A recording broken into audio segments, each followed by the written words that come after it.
fait, le ski c'est ma passion et je vis de mon sport qui est le slopestyle.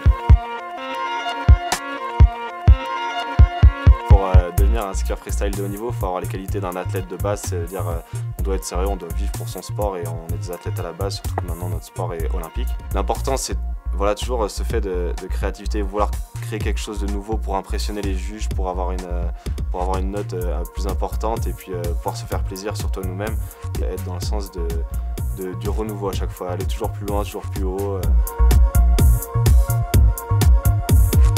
Je pense qu'il y a un côté un peu infini, mais qui va commencer à se limiter au fait de la dangerosité et des risques de notre sport, qui fait qu'à un moment, on ne peut pas réceptionner de 40 mètres de haut. Il faut que le module soit vraiment très bien shapé. Je pense qu'on va être limité à partir du moment, mais on n'y est pas encore. Et c'est vrai que c'est assez impressionnant de savoir comment le slopestyle évolue. Mais il faut y aller vraiment pas par pas et pas brûler les étapes. C'est vrai qu'on ne va pas sauter un saut de 60 mètres si on ne tient pas sur ses skis, quoi. Il faut vraiment faire les choses petit à petit. On met un petit tour de plus, un degré un peu plus de rotation. Enfin voilà, c'est des choses qui viennent au fur et à mesure et avoir une bonne préparation et pas faire ça n'importe comment. Et c'est ce qui en fait la beauté en fait. Si ça serait aussi facile et sans risque, il n'y aurait pas ce petit truc qui fait que c'est un spectacle, quoi. On fait du spectacle en fin de compte.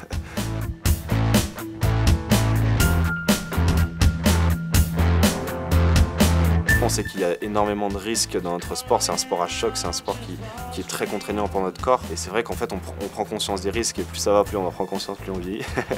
Et en fait voilà, c'est pour ça on essaie d'être concentré à fond dans notre truc et se dire voilà, là j'ai pas le droit de tomber, il faut absolument que je sois bon techniquement pour pouvoir pas tomber. Et en fait au fur et à mesure c'est vrai qu'on apprend vraiment à essayer de bien tomber. Et c'est très dur dans notre sport de savoir bien tomber en fait. Il faut apprendre à bien tomber, on n'est pas des machines, on n'est pas des robots qui posent tout le temps. Qui atterrissent parfaitement, savoir l'accepter. La blessure, ça fait vraiment partie intégrante de mon sport.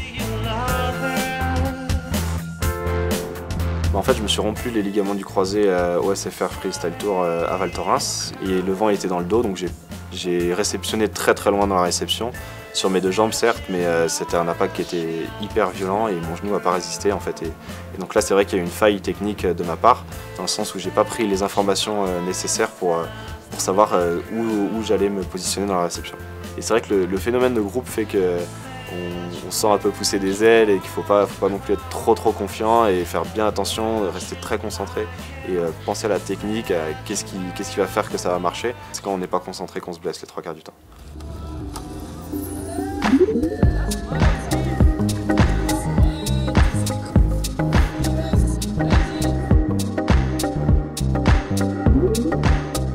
C'est vrai que ça m'arrive parfois de refuser au dernier moment le saut en fait, de me dire non là je vais pas sauter, c'est trop dangereux. Mais il y a un facteur qui est très contraignant dans notre sport, c'est la météo et surtout le vent. Ça fait partie de la rééducation d'être fort mentalement, il faut que ça aille bien dans la tête, il faut essayer d'être souriant, d'accepter les faits et de se dire que bah voilà, on va revenir plus fort. Enfin, faut vraiment rien lâcher, quoi. Si on est passionné, on lâche rien de toute façon. C'est vrai que c'est devenu ma passion, enfin, moi j'adore cette créativité qu'on trouve dans les sauts et puis surtout en slopestyle parce que c'est une discipline où on a la liberté de faire n'importe quel saut sur n'importe quel module et on a ce choix là en fait qui est intéressant et qui me plaît beaucoup. Et ce qui est essentiel, c'est de se faire plaisir dans ce qu'on fait et toujours s'amuser entre potes. Enfin, au début ça vient vraiment de là, on se dit bah voilà, on veut être un peu plus fort que l'autre, tout ça. On n'est pas obligé d'aller dans le terme de la compétition ou alors on choisit sa voie en fait, c'est vraiment très libre le ski. On peut faire de la compétition, on peut faire de la vidéo, on peut juste être entre nous, mais c'est vrai que si vous êtes passionné, franchement faites ça à fond et franchement ça en vaut vraiment le coup.